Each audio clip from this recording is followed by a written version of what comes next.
And சம்பா லக்ஷ்மணாவை விரும்புவார். அவருக்கு அழைப்பே இல்லாமல் சுயம்பர நடக்கிற இடத்துக்கு போயிடுவார்.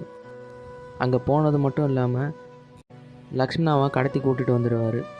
அதனால் கோவப்பட்டு துரியோதனன் அங்கே இருக்க பெரியவங்க எல்லாம் சேர்ந்து போயிட்டு சேஸ் பண்ணிவிட்டு சம்பாவை பிடிச்சிடுவாங்க.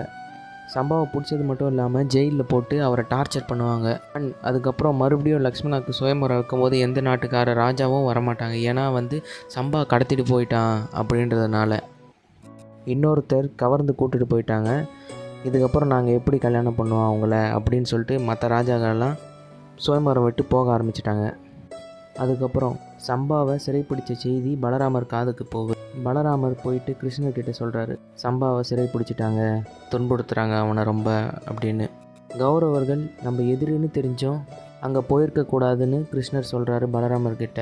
அதனால் என்னால் அவனை காப்பாற்ற வர முடியாதுன்னு சொல்லிட்டு கிருஷ்ணர் பலராமர்கிட்ட